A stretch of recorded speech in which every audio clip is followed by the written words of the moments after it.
Ce qui se passe dans les bois est un véritable podcast sur la criminalité. Nous discutons d'événements qui sont souvent de nature violente.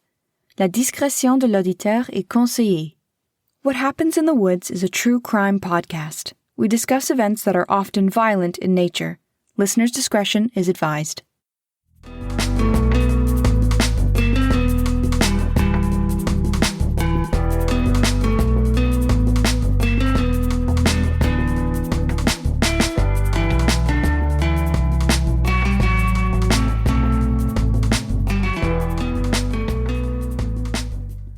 Oh, hello, and welcome back. We're happy to have everyone here. Hi, Bryce. Hello. Hello. How's it going? It's going. It's a rough weekend. Huh? It was a rough weekend. Was it? Weekend. Yeah. Yeah? Mm-hmm. Not as long as yours, but it was long enough. Yeah. Yeah, so we are just coming off of the Pacific Northwest True Crime Fest. Yay. We made it. We survived. Yeah, and this is basically our Jess's presentation from that. Yeah, so we recorded. Episode, yeah. It was a live recording. We had a packed room. Oh, yeah. And which is good. That's really cool. Like that. I mean, that was part of my nervousness, I guess, that was nobody would show up. That nobody would show up. And then I'd be like, oh, nobody showed, and I wouldn't have to do it. But then I'd still have to record this. Yeah. But yeah, that was kind of the fear was, oh, nobody showed up. Oh, nobody showed up, you know? But yeah, it was really cool to see people. Met a few people who were kind of new to listening to us. Mm-hmm. And the one woman that came in and she was like, and you're going to do great. You're not going to throw up. I know it. And I was like, oh my God, I love you. So thank you so much. Yeah. But yeah, I was like, yeah, you have been listening, because that was one of my fears was that I would just, it was going to be horrible. Just pitch perfect at everywhere. Yeah. And I did not. No, you did. You did amazing. You did a good job. You projected well.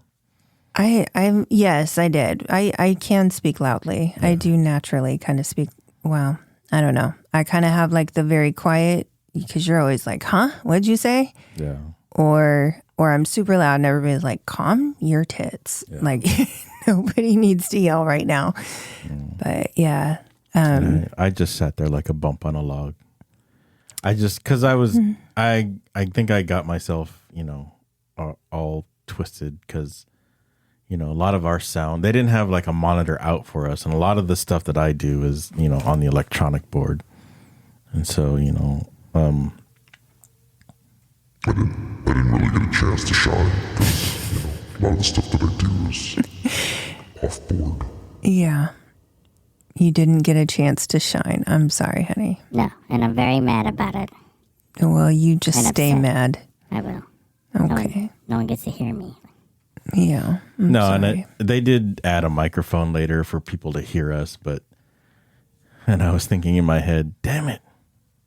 Yeah. I should have brought the monitor out cable, and I didn't, and I kicked myself for it. But I mean, there was a lot of things. Like I said, this is, our first time. This was everyone's first time. Yeah, it's the first event. Expect. Yeah. Yeah. We did have a computer in the room, and, we kind of made do with what they had. And I just think if we had more time in that room to understand, like, what systems they had, I think I would have been better prepared. And I tried, as much as you prepare for eventualities, I didn't know what was in the room and what you could use. Yeah, that's an obstacle. And we kind of didn't know the layout. I mean, we knew the layout, but we didn't really know. I mean, there's just kind of those things, yeah. But I mean, I was worried about being completely like scripted, and I didn't really want to be 100% scripted. I didn't even introduce us. I just kind of got right into it. I didn't even say like, oh, hey, I'm Jess and this is my husband, Bryce, or, I didn't even say any of that stuff. I was just like, okay, and you're here to listen, and here's the deal, and this is it. And I just got right into it. I didn't even, I could have even given the spiel like, oh, we drop episodes every other Friday, and we have a WTF series, which were things that we were talking about at the booth. I just didn't even it was different when we got in that room, and I was just like, okay, get through this. Yeah, you were so focused on getting through it that mission accomplished for you. Yes, very much so. I think next year, if we're asked back next year, I hope so. I'm open to doing it again and seeing it, grow, seeing what it can do. Even our booth, we thought we were going to set. We had a whole thing planned for our booth, like a tent, a fake fire. Yeah. We handed out s'mores and stickers and cards, and we had a backdrop with woods on it that we, trees that it would look like we were camping, and we brought our camping chairs, and we had no room to set any of that stuff. But in my head, I was thinking like Las Vegas, like events, I was like, all the room in the world. We're going to have all this space behind us, and we'll be able to set up. I don't know. I think too, because we had just gone to the state fair, and we had, you weren't with Mom and I, but we were walking around, in one of those buildings. They have nothing but like booths set up for, you can go sit and get those fancy massages and, the chairs and shit. And those are large spaces. Yeah. And I don't know why in my head, I knew we had that. That was what we had. And so I was like, wouldn't that be cool if we were in the woods, and we all kind of brainstormed at family dinner one night, and this is what we came up with. And we were like, that's so cool. That's a good idea. And we got on site, and that's not how that is not. No. So, but it would be cool. I think also that's our bad for, it just didn't even occur to me to think about that until like what? I don't know, maybe a month ago, and really put that together. So lots to learn, lots that we learned. But obviously the coolest thing about any of it was that we got to meet people. Well, on the booth setup, and then we had a call with the ladies from PNW Haunts and Homicides, and Annalise from, True Crime Cat Lawyer. And man, did Caitlin and Cass, oh my God.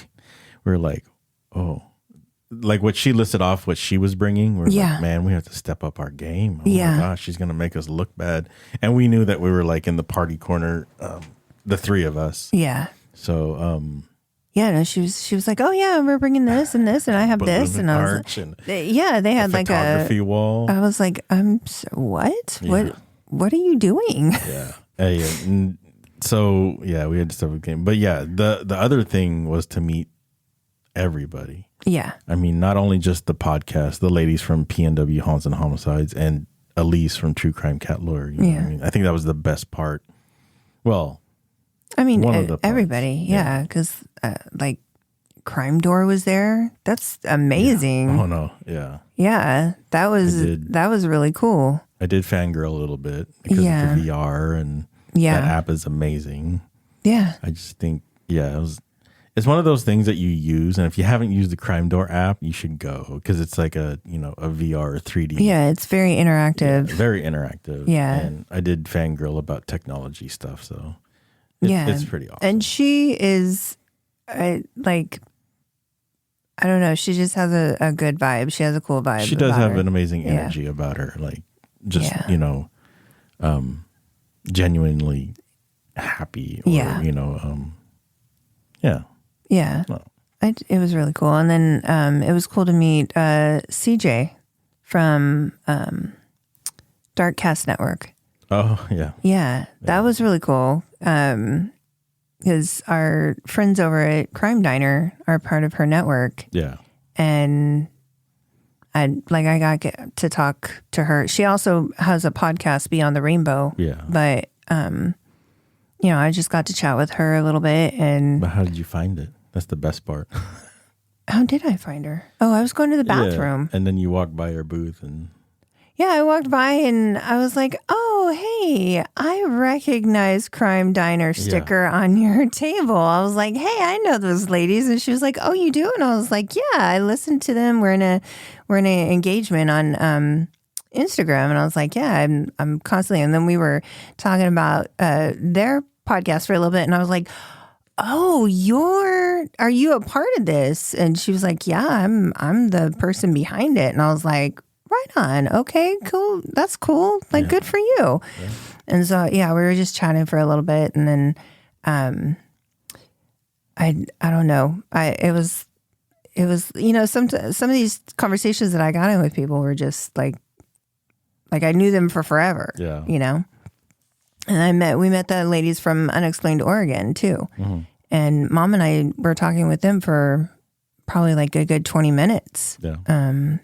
And, just chatting with them about things, and they were great. So it was just really cool to meet people that we've heard about. Like, we've heard about their podcasts. We've seen them on social media, and then to get to put a, face to their name, or not even that, just the smile to the name. You know what I mean? To meet everybody in person was pretty amazing. Yeah. It's just it's no, you see everybody on Instagram posts and their website, but it's nothing like talking to them in person. Yeah. And getting to know them and getting to pick their brains. Right. Yeah. Because, we kind of got to ask, like, oh, what are some obstacles, that you guys have come over, and like what, why have people gotten started in podcasting?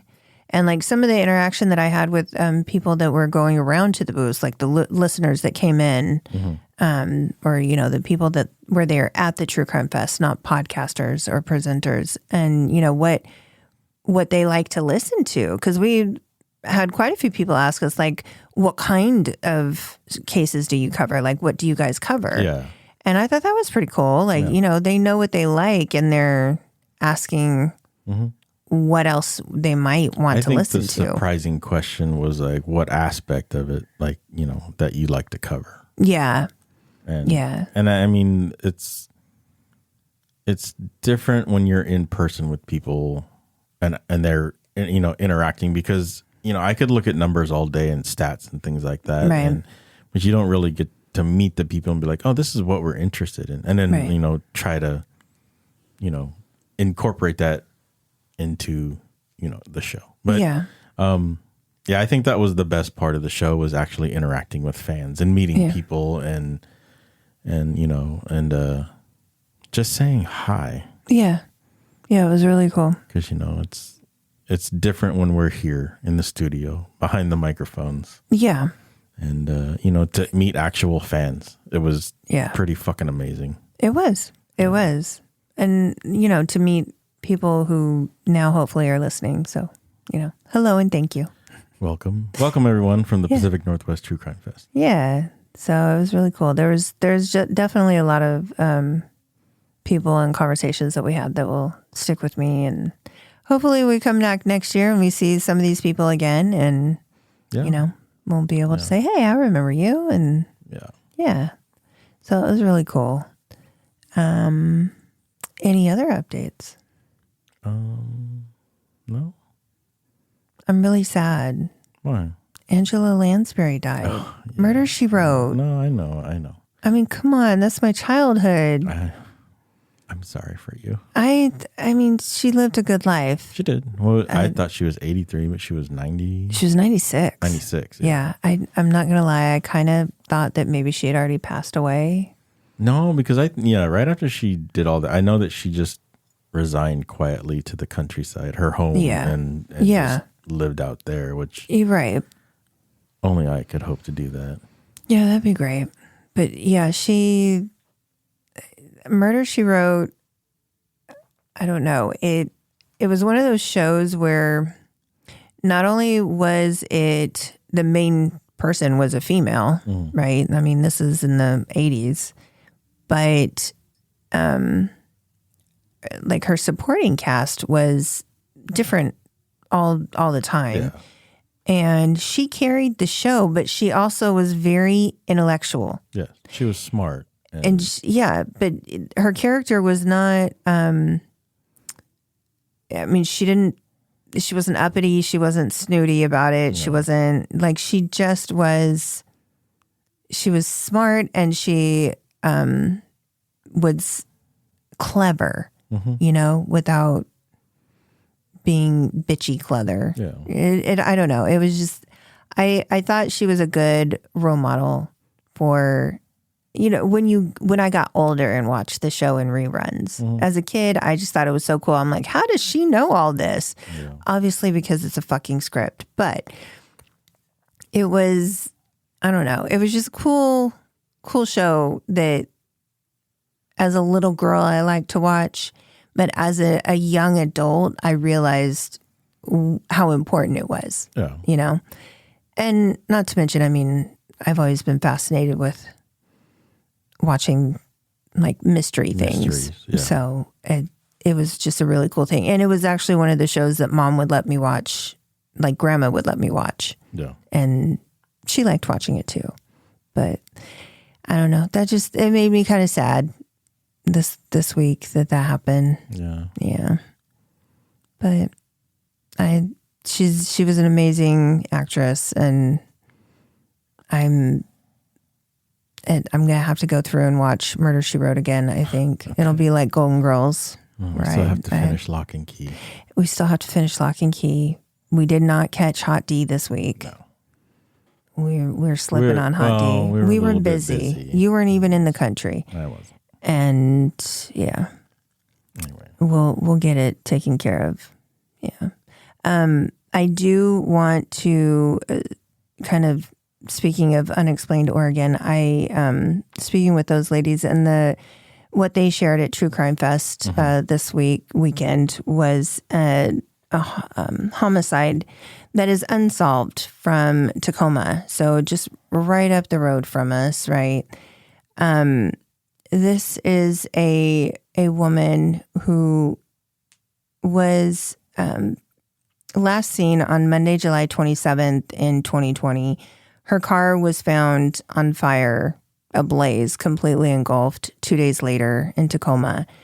And then 5 days after, well, more than 5 days, so August 5th of 2020, her remains were found in a shallow grave. And they've just kind of dismissed this case. Tacoma police have. There's really no leads. There's no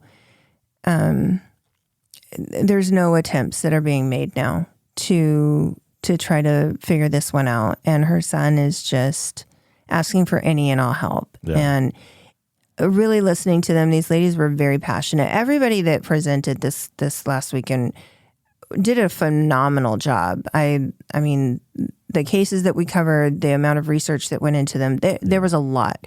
Yeah. I just was really drawn to what these ladies were trying to do, and getting the word out there. So Diana Davis is this victim's name, and like I said, there's no leads. Police have essentially stopped really looking into it. But I'm going to post some information about her case to our website and to our social medias. And I think it's really important that these little cases that don't get much notice really get highlighted. So I'm going to do better about that. I want us to do better about that. And if anybody has any information about Diana Davis, I would hope that they're going to reach out to the police and try to do that. So Crime Stoppers is offering a $1,000 reward. And the phone number, if there are any tips, is 1-800-222-TIPS, so tips. And like I said, this is going from 2020. Yeah. It's been 2 years, and her son deserves answers, and she deserves justice for whoever did this. You don't have a car for 2 days and then set it on fire for shits and giggles. Yeah. Something happened, and they deserve answers. Yeah. It's time. So, like I said, I will link all of that, and, we will do better about trying to get the word out about cases like this that kind of go nowhere and they don't have much information. It's important. So, yeah. All right. Well, I think that's all we've got for you. So we hope that you really enjoy listening to this case. Please, please, please let us know if you have any thoughts, any suggestions. And with that, we're going to turn it over to ourselves, I guess you would say. And let us know what your thoughts are. Thanks, everybody.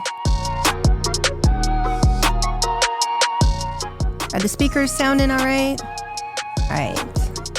It's a little quiet. Okay. I have a loud voice and I can project. So if anybody can't hear me, just let me know, but I'm okay to raise my voice. So I just want to say thank you to everybody for coming and listening to us. It's a big deal to be able to look out and see people. We don't normally do this in this setting. You guys are kind of our guinea pigs. So this is a first for us to be able to do this live. So I hope that everybody enjoys. So thank you. All right. Oh, and if you want to make noise, that's fine too. Yeah, we welcome noise and interaction. We love it. There may be some bad words. So. I took all the bad words out. I swear I did. I did. I can keep my potty mouth under control in public. Oh. There may be some. We'll see. We'll see how we go here. All right. Well, hello and welcome, everyone. So we are coming to you live at the Pacific Northwest True Crime Fest, and we are in front of a live audience. Woo!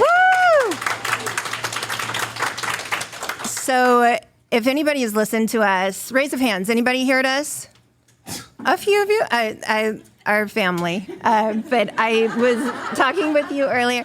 So this is a dream come true, but also the stuff of my nightmares. So public speaking is not usually something that people are aspiring to do in their lives.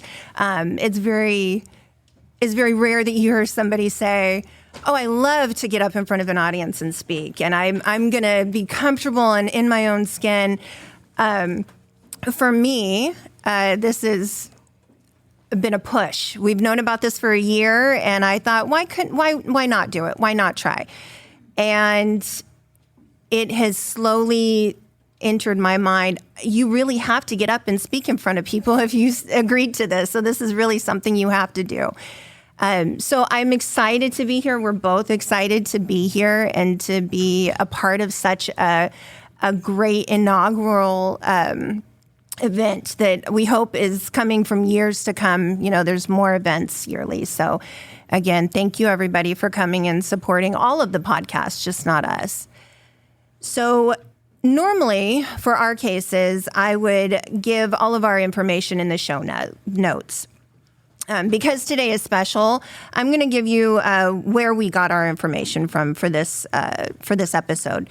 So I found several articles from the Seattle Times online, the Chicago Tribune online, Vice.com, KIRO7news.com, dailynews.com, mynorthwest.com, wikipedia.com, KUOW.org, fox13.com, and crosscut.com, and then there is appeal information that was found on casetext.com. This topic is a hot topic up here. If anybody is from the Pacific Northwest, you know that homelessness, addressing homelessness in the West Coast is a hot topic. We try, and I think there's been a lot of effort, but we're not quite getting it right. There's a lot of room for improvement. So our case for discussion today takes us back to 2016 to an area of Seattle that is referred to as the jungle. Now, this podcast is no stranger to that area. We have covered crimes that have taken place there in a few different of our podcasts. The most notable is the serial killer Dwayne Lee Harris, who was known as Chilly Willy. And there are a lot of crimes that are taking place in this area that are not easily solved. Trigger warnings. Yes. Very good. Thank you. Trigger warnings. So our trigger warning today, we are discussing, of course, murder. We are also discussing some topics that hit on drug and alcohol abuse. There's also some topics of, this case involves teenagers who committed this crime, and they're part of a larger part of the system. So there is some trauma warning as well. So the jungle is known as the East Duwamish Greenbelt, which nobody calls it that. It is a 150-acre area on the western slope of Beacon Hill in Seattle. There's a homeless encampment that has been set up there under Interstate 5 and along the hillside near downtown since the 1930s. During the Depression, it was common for shanty towns to pop up in areas, and these were nicknamed hobo jungles. And that's where the name eventually shortened to the jungle. So at one time, there was an estimated 400 people who called this area home. It has been the site of many crimes, including murder and assaults, drug deals, theft. As I mentioned, we talked about Dwayne Lee Harris, who made the jungle his hunting ground. Within the large area, there were districts set up for certain needs. So if you were into drugs, you can go here in this area, it's known the caves, and you would be able to find what you need. So it was a community within a community. And despite multiple attempts to clean it up, actual lasting progress never seems to be made to clear this area to help the people who are there. They are displaced when it gets cleared. They are moved onto another area. Some, very few, might actually have lasting help that results from this, but many of them will just get shoved into another area. The events we're talking about today took place in an area, as I said, known as the Caves, where drug-related issues were more prevalent in the jungle, as it's close in proximity to a nearby methadone clinic. On the evening in question, Monday, January 26, 2016, a group of people were sitting around a fire outside in by a large tent belonging to a man known to most only as Fats. Fats was a longtime resident of the encampment, a little bit of a drug dealer. He was very well known, had one of the largest actual areas in the caves, multiple tents set up, and many people would come in and out of his area. A little after 7 p.m., the group was ambushed by masked men who opened fire, hitting 5 people in total. 2 people died on the scene from multiple gunshot wounds. There was a man and a woman.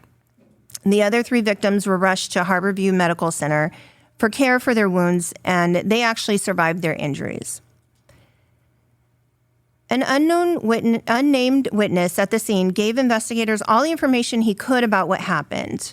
He stated that there was a group of men, between 5 to 6 men, that he described as larger in size, dressed in black clothing, possibly Pacific Islanders or Samoan. These men attacked the group around the fire that night. Fats saw the men coming from the east side of the encampment. He told them to come around the front to make a drug exchange. When that happened, all hell broke loose and the shooting began. Reportedly, only 2 men were actually shooting. It seemed that the target of the attack was Fats. The others were just unlucky bystanders. One victim, the female who did not survive, was simply shot because she could not stop screaming during the attack. The eyewitness stated that at one point a gun was pointed at him and the gunman asked him, "You got an effing problem?" And he just shrugged and replied, and he said, "No, I'm just an old man sitting by the fire. I'm trying to get warm." He was lucky to be spared. The 2 victims that died were identified and their names released on Wednesday, January 28th. So the male was James Q. Tran. He was a 33-year-old new father. Tran was also transported to Harborview Medical Center, but all attempts by rescue workers were unsuccessful in saving his life. The other life taken was that of female Janine Brooks Zabata. She was a 45-year-old woman who died at the scene, and she was the one who was trying to escape, and she was screaming, so they shot her. After the victims were made known to the public, both families released statements mourning their loss and wishing the victims who survived well. Janine's family stated that in recent years she had been able to live a life away from her addiction, and she was able to get out of the jungle after 10 years of living there. She was reportedly only there that night to say goodbye to some friends and was supposed to be on a bus out of town the next morning. I cannot imagine making it that far only to be your end. Yeah, just to say goodbye. And then, right. Yeah. So as I mentioned, James was a new father, and he was just trying to keep his addiction away from his family. He didn't want to disappoint them in any way, so he was just trying to be in an area where he felt comfortable to use, but he knew that he didn't want that to interrupt his family life. The other victims were severely injured, but were in stable condition after receiving medical treatment, including the supposed target of the attack.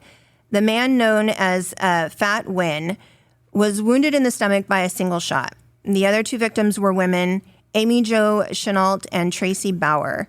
All three survivors had long suffering damage after these attacks. They were not the same afterwards. And I'm sure that trying to field any type of addiction, as well as now you've got trauma from an incident, and what do they give you when you've had a gunshot wound? Well, medication. And medication for pain can be addicting. So you add another layer to your life. How do you progress? How do you move forward? Many other witnesses came forward that night who were in the jungle. Even though there was a general distrust of authorities from the people who lived there, one witness claimed that they wouldn't have even involved the police if they didn't have to, because there was so much mistrust. Things like this happen, they come in and they just sweep. They move you on. They know that that's what's going to happen when they ask for help. Some people might get helped. They might want to help you. There are, authorities in place. There are agencies in place that can help, but it's not always going to help those who need it the most. To the people there, this would bring justifiable fear that the city and authorities would make sweeps of the area. They're going to be forced to move to other areas. And that very night, the mayor of Seattle at the time, Ed Murray, made a public speech regarding the homeless encampment under the I-5 corridor. He and the governor, Jay Inslee, declared a state of emergency to be able to get funding to initiate a cleanup and to provide services to the people making the encampment their home. He literally had just finished his speech when he was informed of the shooting that had taken place in the very area that he was addressing that night. He stated afterwards, quote, "We are involved in a homeless crisis, the like that we have not seen since the Great Depression." That news was given to the mayor after the shooting, and in a follow-up comment given to the reporters, Murray stated, "I can't help but wonder, did I act too late? It's on me in the end." So just days later, a man comes forward who would lead authorities to brothers who had been bragging about committing this crime. And that's a man named Lucky. So Lucky and his cousin Reno. Those are pretty cool names. I'm not going to lie. Made contact with people and then also went in and spoke with police informants. And so they got in and said, hey, we've got some relatives that possibly were involved in this shooting in the jungle. And the men claimed that it was Lucky's nephews, James and Jerome Ta'alafosia, who were responsible. And they wanted to help authorities gather evidence by way of a secret recording. So the plan was that Lucky would meet up with James and his brothers to talk. And a detective with Seattle PD applied for the approval to obtain a one-party consent recording, which is allowed in Washington. and it was granted. So Uncle Lucky made contact on January 30th with James, who is age 17, Jerome, who is age 16, and their younger brother, who at the time was referred by his initials because he was only 13 years old. He's wired up with a recording device and dropped off some blocks away from where the boys were currently staying. So the three boys were technically wards of the state. They had been in and out of foster homes, youth detention centers.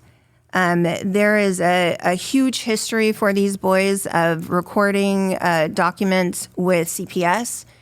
And even with all of that, they are still on the streets, homeless, living in a tent encampment. So they had run away from their foster homes. They had recently met up with their mom, and they were staying in a tent encampment on 4th Street near the stadiums along the bay.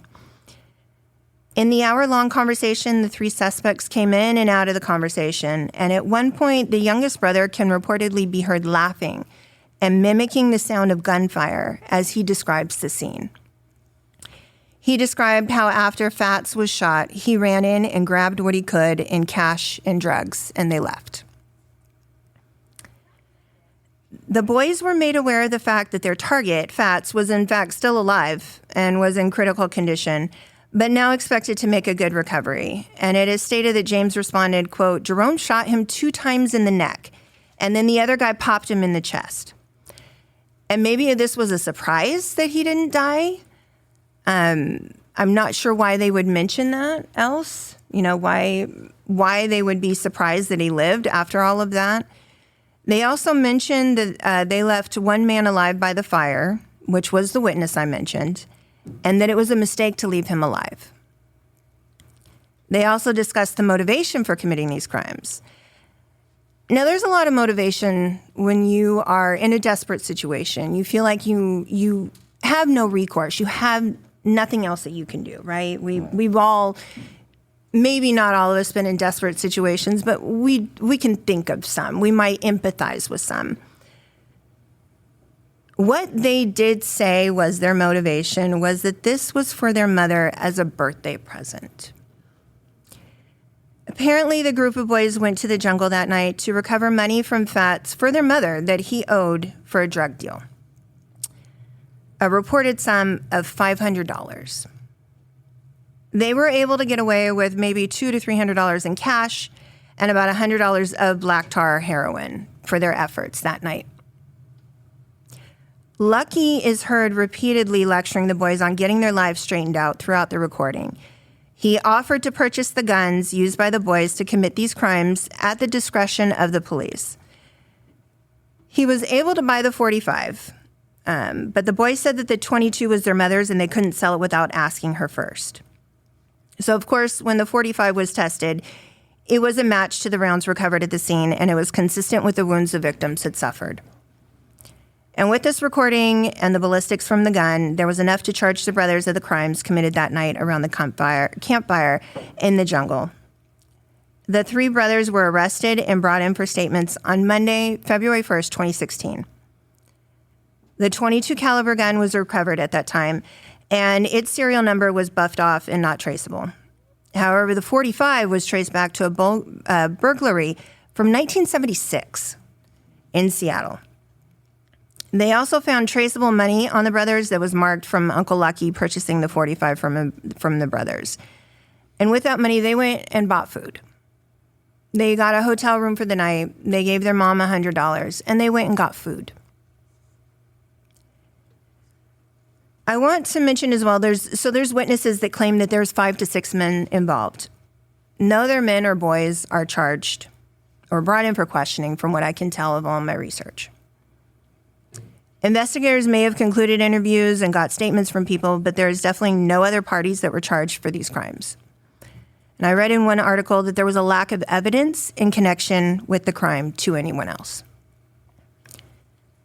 The 2 oldest boys, 17-year-old James and 16-year-old Jerome, refused to make statements while in custody, stating they were not involved, and they stated that they were not anywhere near the jungle that night, and they provided conflicting stories about their whereabouts that evening. The youngest, who at that time, as I mentioned, was going only by initials because he was 13 years old. It seems that he had no attorney or an adult present while he was questioned, which, if you think about that, is problematic. A 13-year-old really has no business answering any legal questions on their own, regardless of their involvement in a crime. I can't imagine that they're going to be able to give you the answers that you need, right, the right way. But also, I can't imagine that we can assure that he's treated fairly, that they are treated as they should be while they're in custody. He actually is the one who gives them information about how things went down that night. So he gave details on how they entered and exited the area that night, information on who handled what gun, as well as which brother shot which victim. What struck me as incredibly sad in all of this is that these three boys had prior run-ins with the law. And as I mentioned, they're wards of the state. So after their parents lost custody due to repeated abuse and issues with drugs, their father was only mentioned in one article that I could find. And at the time of this crime, he was serving a 4.5-year prison sentence for crimes that took place between 2011 and 2014. Their mom had also completed a program for charges related to selling drugs in 2008. So, I mean, can we just say unstable home life, if anything? James and Jerome had previously been sentenced to between 15 to 36 weeks in juvenile detention for crimes varying from robbery, theft, making false statements. The oldest, James, had a history going back to when he was just 12 years old for theft. The youngest, the 13-year-old, had been stopped by police in September of 2016 and was identified as a missing youth after repeatedly giving false names to the officer. And when asked why he was evading, why he wouldn't give his name, he said, "I hate to go to jail."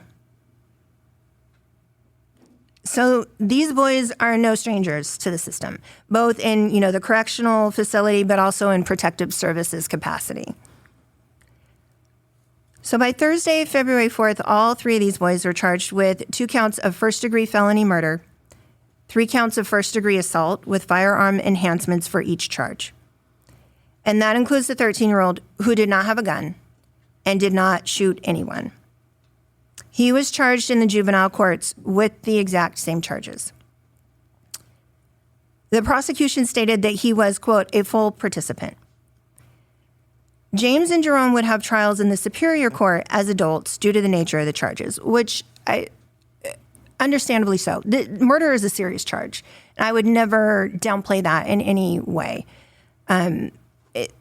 This is a serious charge. What they've done has serious lasting, this changes the trajectory of their life. You've taken someone's life. This is it's not a light crime. No, it's not. Not at all.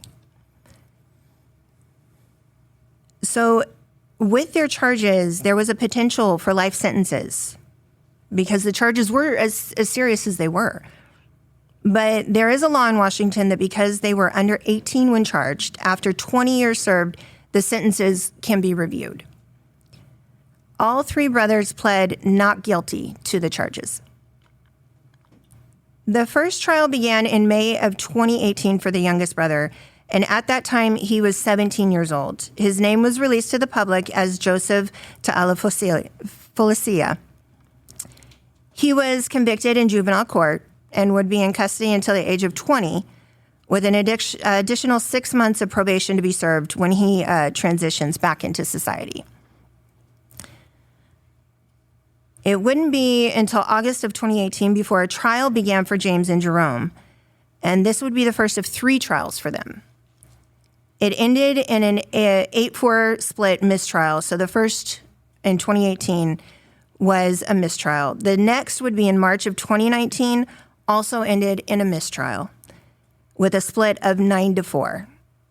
After the judge who oversaw the first 2 trials in Superior Court in Kent retired, the case was moved to King County, and a new judge took over. At this time, jurors had no doubt as to the guilt of the brothers. They cited that the recorded evidence from the conversation with Uncle Lucky and the evidence of the guns was too hard to deny. On December 12th, the brothers were found guilty of all charges, and they would have to wait a while to be sentenced for their crimes due to COVID. So on August 6, 2020, they were both sentenced to 40 years in prison. And there was much discussion on the boys' upbringing and the impact of their psychological and physical damage in their lives. There were over 9,000 pages of CPS reports, school records, and other various documents that referenced the horrible abuse that these children had received at the hands of their parents and family members. It was also confirmed that James suffered from fetal alcohol syndrome and had a cognitive impairment that affected his ability to make decisions. The Superior Court judge took this information into consideration when deciding on the sentencing, and given that they could have faced between 93 and 117 years each, they did receive an easier sentence. So the brothers began their sentences at a mid-range security facility run by the State Juvenile Rehabilitation Administration. It's called the Green Hill School in Chehalis. And after the age of 25, they will transfer to the DOC to serve their remaining sentences in prison. And as I stated, after 20 years, the sentences are automatically evaluated to see where they're at and if they can further be rehabilitated, if they do need to serve more time, or, where they're at. So 9 months after the shooting at the jungle, the area was cleared out and $1 million barbed wire fence was placed around the area. $1 million spent to keep people out of a place. Agencies came in to help with housing, drug and alcohol rehab, jobs, health concerns, mental health. Some people were able to get into, a better situation in their life after this, but most were simply moved from one place to another. And it didn't last. The jungle is still there. People still come and go from it. And now there are different areas in downtown Seattle where they've started new encampments. So the problem was moved. It wasn't fixed. And one bit of information that I came across that stuck with me throughout all of this was that for every 5 persons jailed in Seattle, 1 is homeless. This statistic does not account for the underage juveniles who enter the system or have a history with Child Protective Services in any way. So yeah, what are your thoughts? My thoughts? Yeah. I don't know. How long have they been in the system? They were in the system since they were young toddlers. They were in the system. They were in the system throughout the school. They were in CPS. They were in foster homes. They were taken away. There was actually a sibling, a sister, who was living with aunts. Wow. And they're half siblings from their father who are so far removed from people and put into the foster system that none of these kids have had any normalcy. No, it just sucks. They were stunted from birth, right with the fetal alcohol syndrome and then just being put into the system. Man, that sucks. I don't know that there's a solution for that. Well, I mean, my concern is if you have so much documentation that there are these concerns, who was following up? I understand that, especially troubled children run away. They run away a lot. And that happens a lot. They contribute to, the homeless issues, runaway teens, that's an issue. But where's the follow-up? How do we follow up, I guess is the question. I don't necessarily have answers to that, but how do we follow up this problem? How do we identify who these children are and what they need? Yeah. You're putting $1 million funding into a barbed wire fence to keep people out of an area. Was that the best way to put that money to use? I'm not sure. I don't know. Obviously, we can't have them in areas where it's unsafe. But I don't know that $1 million to put up a fence is where I would have allocated funds. No, but I'm sure if you figure that out. Well, I mean, I'd be the next mayor of Seattle. Right. Yeah. Vote for Jess, right? I would hate that. I'm not going to lie. I love to talk to people about problems and finding solutions of things and where can we address these things? What is the forum? Where is the right way to do that? I would hate to be the main problem solver. I think that would be, those people have my thoughts and prayers. Let's say that. Yeah. Yeah. Anybody here have thoughts? We'd love to hear them. No? $1 million for a fence is a lot. Yeah, it is a lot. But, there again, that employed people to put that fence up. So, I mean, there are these circles.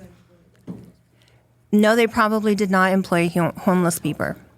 I mean, they could have helped somebody if yeah. But also, how do you help somebody who may not want your help? How do you help somebody who distrusts you? Well, then that's your problem. Like, if they don't trust you, you're not doing shit to help them. They don't trust you for good reason. Yeah. You are not. You don't follow through, and it's a cover up. And sometimes I think when agencies come out, you have to wonder, are they there to better people's lives, or are they getting recognition?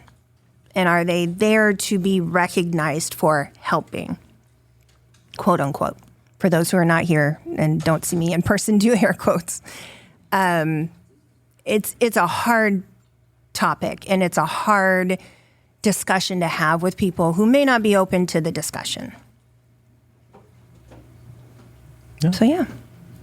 Wouldn't that money have been better used to perhaps make some sort of semi-permanent dwelling, since people They have. Stay there anyway? So they have done that. The thing I think that is important to know is these people are living under the freeway. That is not a good solution to anything. But there are agencies that have started, like you can stay in a room, you have a room and you have access to water, food, and they will help you transition into your own housing, and you can get help finding jobs, get medical care. There are things in place in Seattle that is part of the state of emergency funds that they got. So it's not all bad.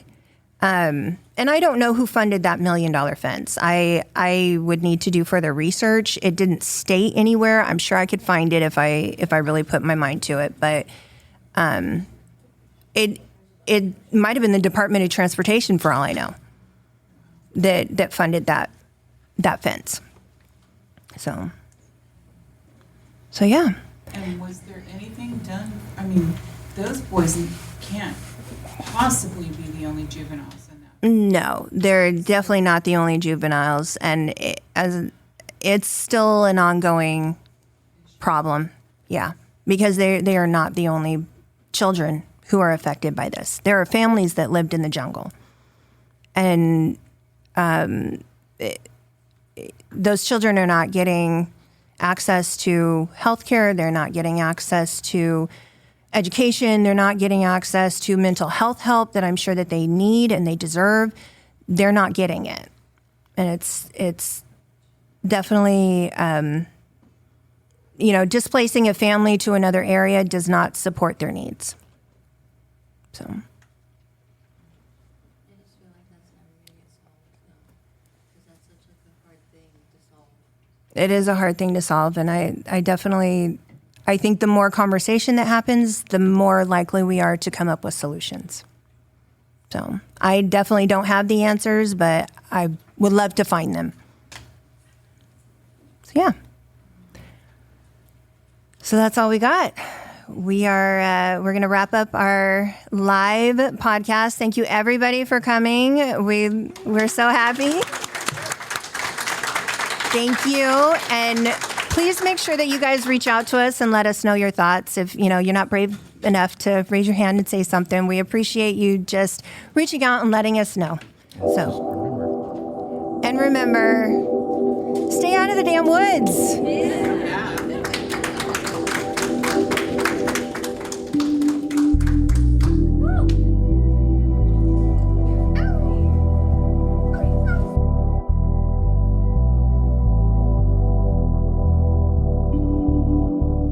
What Happens in the Woods is an independent podcast and is managed and produced by Gospel for the Rebels, LLC.